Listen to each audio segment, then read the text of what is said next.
For 2 years, the two forces on the two sides of the Korean War fought bitterly and brutally to no end. They would each sacrifice supplies and lives to push the front mere miles in one direction or another, yet on July 27, 1953, each side packed up and walked away from that same line. That's because, at 10 a.m. that day, the powers in charge sat down in Panmunjom and signed 18 copies of the Korean Armistice Treaty, which stipulated that, within 72 hours, the two sides would retreat 2 kilometers back from the mutually agreed upon demarcation line that roughly reflected the final state of the conflict. Still today, 70 years on, the two sides stand watch exactly where they finished their 2-kilometer walk back. The zone in the middle, now largely empty, is the notorious DMZ, the demilitarized zone. That name reflects the rules. Originally, only 1,000 personnel from each side were allowed within their half of the DMZ at a given time, and they were only allowed to carry small sidearms. These rules have drifted through time away from the letter of the armistice's law, but this is still one of the most high-stakes flashpoints globally, especially in 2024, so they still reflect their original intention. To prevent conflict, each side needs to make it abundantly clear to the other at all moments that they have no intentions of a military incursion, and the best way of doing this is staying far, far away from the line. Therefore, the intention of the DMZ is to act as a 4-kilometer wide zone of nothing. Each side controls access to the zone itself with heavily fortified fences and walls, yet within the DMZ there is no wall separating the two Koreas. Some spots have signs, yet for most of the 160-mile, 250-kilometer stretch, North and South Korea are separated by nothing but an invisible line through the forest. These days, it's essentially the world's most heavily fortified wildlife sanctuary. With nothing the norm, it's therefore rather interesting when there is something.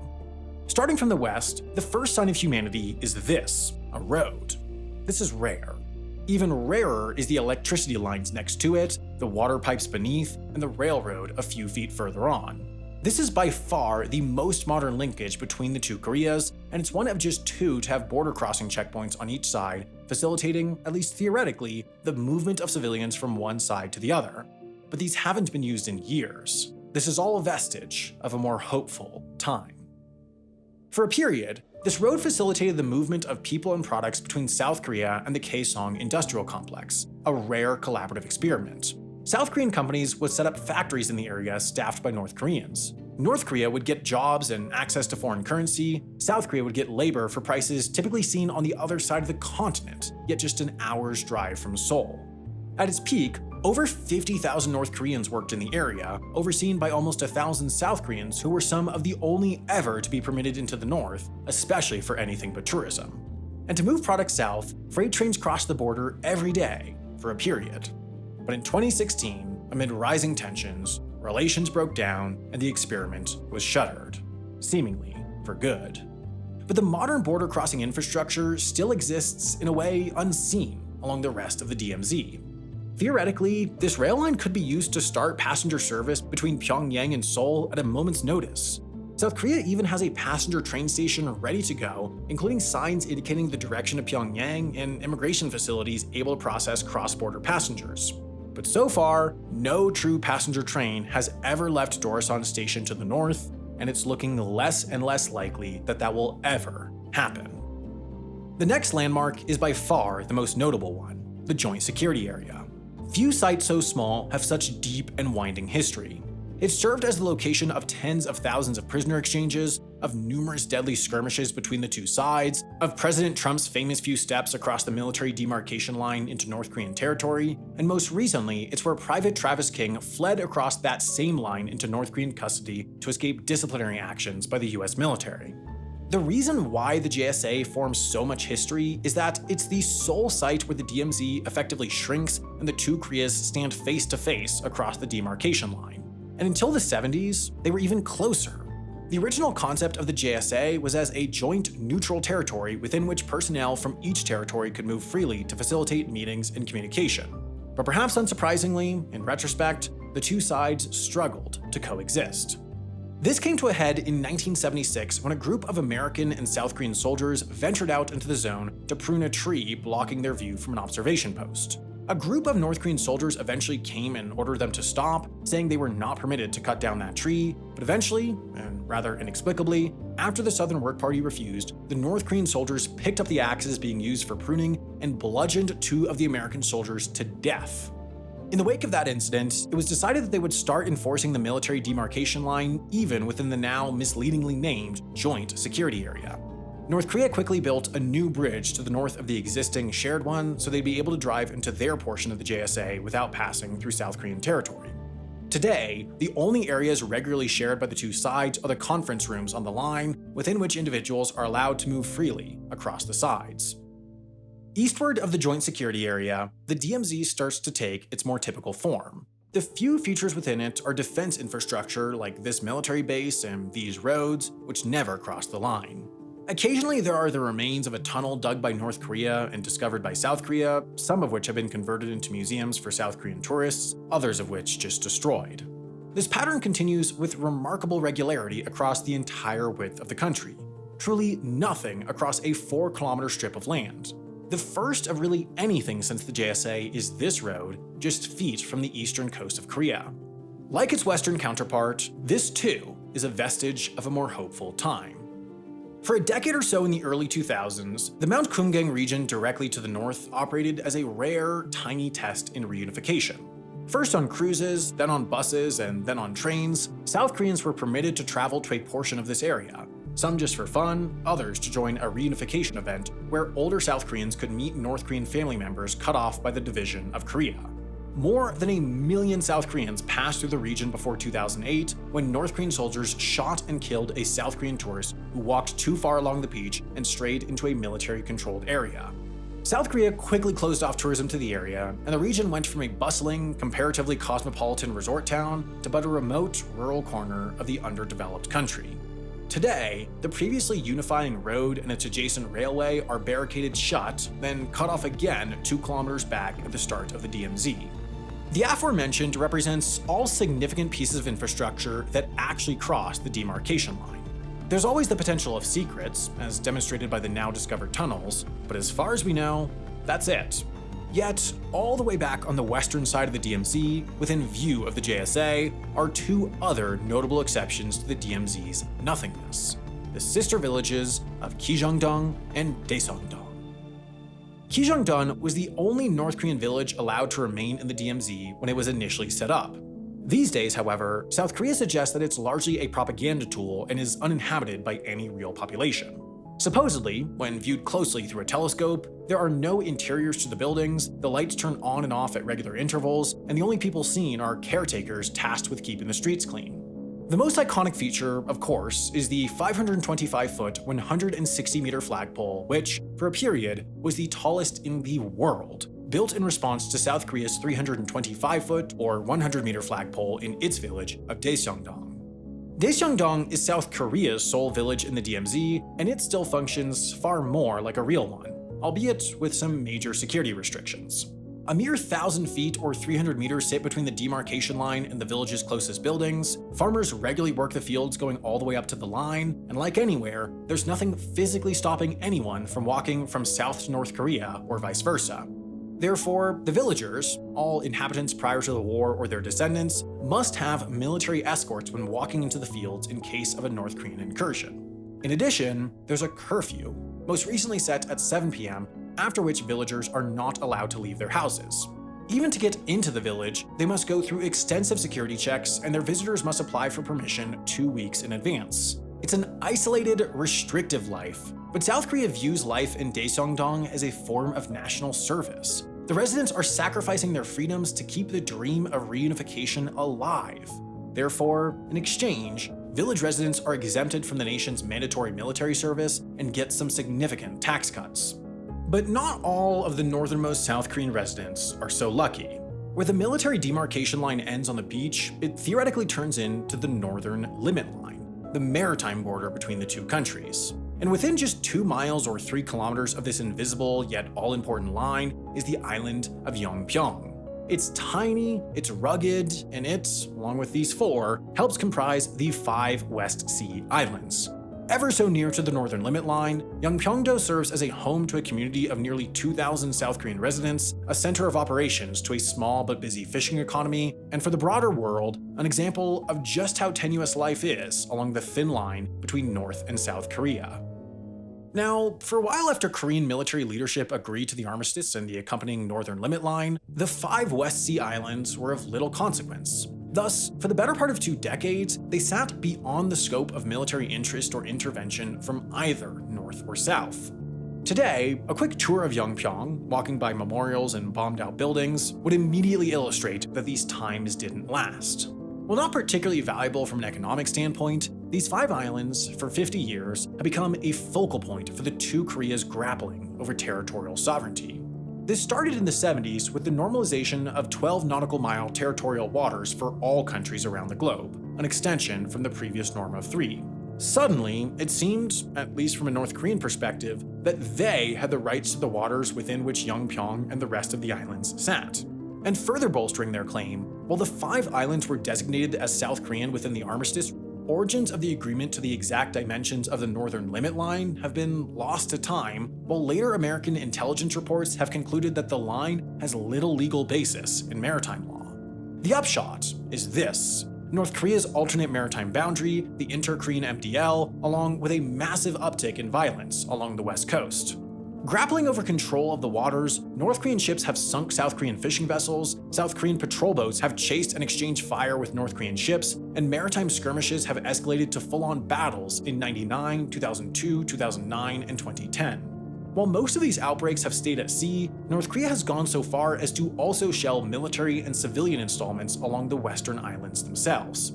That's why Yeongbyon Island looks like this. It's why the beaches are braced with barbed wire and anti-landing defenses. It's why commemorative tanks sit along the city's edge while active tanks encircle monuments and roam the waterside. It's why artillery dot the island's edge and bomb shelters intermix with municipal buildings within the town. Ultimately, such defenses understandably don't look so different from those built up along the southern edge of the DMZ, as violent flare-ups aren't unique to the maritime extension of the DMZ. In fact, whether scrolling a report to Congress on North Korean provocations or the pages long of border incidents between the 2 Koreas, maritime conflicts only comprise a small fraction of incidents. The DMZ was never meant to be permanent, and yet, as a de facto border between 2 countries now both recognized by the UN, it has had a remarkable staying power. Just look at any world map printed after the 1950s. As a line on the map, it hasn't gone anywhere, but on the ground, as a strip of land supposedly both non-violent and impassable, it has at times been rendered fragile, penetrable, and highly deadly. In 1956, for instance, just 3 years on from its signing, the US challenged the agreement to its core by signaling its intent to position nuclear weapons in South Korea.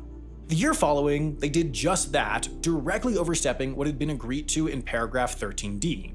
That no reinforcing weapons or ammunition will be brought into Korea during the armistice.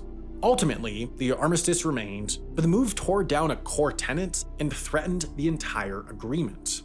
A decade later, the armistice's physical manifestation, the DMZ, nearly crumbled when a North Korean ambush killed 8 patrolling soldiers south of the line, marking the beginning of the 3-year-long DMZ conflict. The conflict would see more than 50 separate deadly outbreaks between North Korean forces, mostly infiltrators or would-be infiltrators, and Republic of Korea allies directly along or south of the DMZ. Ultimately, North Korea's effort to spark a southern uprising would sputter, but not long after 800 had died, mostly along an area supposedly demilitarized. Following the increased effort to secure the DMZ from the south during the conflict, the North worked to undermine the zone by going beneath it. Across the 70s, the South found 3 separate tunnels that extended into or beyond the DMZ. In 1990, they identified a 4th. All the while above ground, as tunneling and counter-tunneling efforts toiled to navigate and circumnavigate one another for decades, the odd shootout broke out, killing would-be intruders, patrollers, and successful infiltrators alike. Across all the skirmishes and efforts to undermine the DMZ, big and systematic or small and singular, there have been deaths along the way. A through line across much of these fatal skirmishes has been American involvement and American deaths. While far outnumbered by Korean deaths on either side of the DMZ, since the closure of America's fourth deadliest war by total casualties, American troops have been involved in the DMZ conflict in the 60s, along with the counter-tunneling efforts in the 70s. They've also been involved in the odd-end violent outbreak, ranging from the infamous axe murder incident in 1976 to North Korea downing an army helicopter after it veered just north over the DMZ in 1994.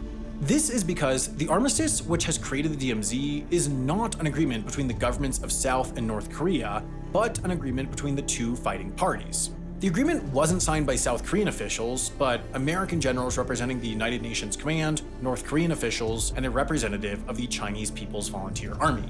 While Americans served along the DMZ for decades, they've done so along with a host of soldiers from countless other nationalities because they aren't serving under an American flag, but a UN flag. Not until 1991 did the UN command hand over management of the DMZ to the Republic of Korea Army, and still to this day, it is the UN command responsible for the Military Armistice Commission, which negotiates, inspects, and works on longer-term management issues involving the DMZ. And as for determining the future of the DMZ and keeping track of what's developing along its northern edge, well, that too falls on a coordinated international effort that includes South Korea, but spans a host of nations and agencies. And today, that tenuous, imperfect peace appears at its greatest threat in decades. The foundational cause is North Korea's decades-long process of nuclear weapons development and buildup, yet even throughout that, there have been moments of relative stability. 2017 saw some of the worst relations between the US and South Korea and North Korea of the 21st century, as the DPRK picked up ICBM and nuclear testing, and in the wake of the death of American Otto Warmbier after 18 months in North Korean captivity. But these relations took a quick, hard pivot in 2018. North Korea indicated interest in sending athletes to that year's Winter Olympics in South Korea, and that prompted the first diplomatic talks between the two countries in years. Within a month, North Korean skiers and skaters were on the ground in Pyeongchang, and the games represented a largely successful bout of unity. A few months later, Kim Jong-un and Moon Jae-in convened for a largely successful summit at the JSA in April of that year, and that was followed up with a high-profile summit between Kim Jong-un and US President Trump in Singapore, the furthest Kim Jong-un had traveled from the DPRK in years, and the first time a leader of North Korea and United States had met face-to-face. Incremental progress was made with all sides extending small olive branches, but eventually, after another Trump meeting in Hanoi and a further one at the JSA, follow-on talks by diplomats in Stockholm broke down, and any potential of further progress was stunted by the start of the COVID pandemic and North Korea's subsequent complete shuttering of its borders. After some of the most insular years for one of the most insular countries, North Korean rhetoric took a concerning turn in early 2024. Kim Jong-un declared that the country's goal was no longer peaceful reunification with the South, and that he now considered South Korea their principal enemy. This came just days after the North's provocative shelling of the contested waters around Yeonpyeong Island, and months after the closing of a dozen DPRK diplomatic missions around the world, an act experts believe signals its recent focus on deepening relations with China and Russia instead. These same experts believe Kim feels like the diplomatic process failed in 2018 and 2019, and that this has pushed him towards preparing for war. Of course, alarming rhetoric is a constant. North Korea has repeatedly threatened the destruction of its enemies throughout the last 70 years, but experts believe that the risk that they'll follow through on that threat is as real as ever. According to two of the world's top North Korea experts, Robert Carlin and Siegfried Hecker, Kim Jong-un has already decided to go to war, and the current period of escalated tests, rhetoric, and buildup simply represents the preparation for that. And the timing is right. Their enemies are focused on wars in Ukraine and Gaza, rising tensions around Taiwan, and a tumultuous US election. Strategically, there hasn't been a better time for North Korea to start military action in quite a long time. The coming months and years will therefore serve as a crucial stress test of the DMZ, the UNC, and the other systems that have kept conflict at bay for the past 70 years. The Korean War never technically ended. There was no peace treaty, and the entire rise of the South Korean state occurred within the span of this 70-year ceasefire. So it appears that the question of whether the current division of the Korean peninsula can maintain indefinitely will likely get its clearest answer yet in the years to come. Following the globe's conflicts can be rather overwhelming, especially these days. There are basically two options. You can learn through mainstream news sources that largely only cover the start of major conflicts and more significant events throughout, or you learn through niche conflict-focused sources that go into far more detail than you want. But Joseph and the team at Real Life Lore came up with a solution. It's called the War Room. Each month, they release a video summarizing the day-to-day progression of the world's current most consequential conflicts. This month's episode just came out, covering what happened in March, and the show is so up to date that I can't even tell you what's covered in that episode as I'm recording this voiceover before it's done. The show really helps connect the dots between the major events that everyone hears about, which I really appreciate as a viewer since it keeps me far more informed than most as mainstream news coverage of conflict fades as they stretch on. Of course, covering conflict is quite difficult on YouTube given their strict content guidelines, which, to be honest, are necessary to appease the advertisers. That's why The War Room is a Nebula exclusive show. Nebula is a subscription-supported platform, which means it both can have looser content restrictions that allow for proper coverage of conflict, and it has the revenue to pay for high-budget shows like The War Room. And there's far more Nebula original content than that. Any keen readers of Variety might have noticed some exciting news recently. We at Wendover just finished production of our most ambitious, biggest budget Nebula original to date. It's called The Getaway, and while we aren't sharing too much about it so far, it's basically a social strategy game show that takes place on the road, traveling around the American Southwest. I can't wait for y'all to see it, but in the meantime, there's so much more that you could be watching on Nebula, and it's growing all the time. We just recently added Downey Live, made by my friend Michael Downey, and Morning Brew's fantastic channels, including Good Work. Nebula was founded by creators, is owned by creators, and is run by creators, so we're committed to making it the best home to the stuff we make. It's got no ads, everything goes up there before YouTube, and we're constantly releasing more and more originals. So if you want to see what it looks like when the creators run the platform, head over to nebula.tv/Wendover. Right now, if you've got subscription anxiety, we've got lifetime memberships available where you pay one fee and you get access forever, or you get a normal annual subscription for 40% off when you sign up at our link, which will help support the channel. So head over to nebula.tv/Wendover to sign up, and thanks in advance.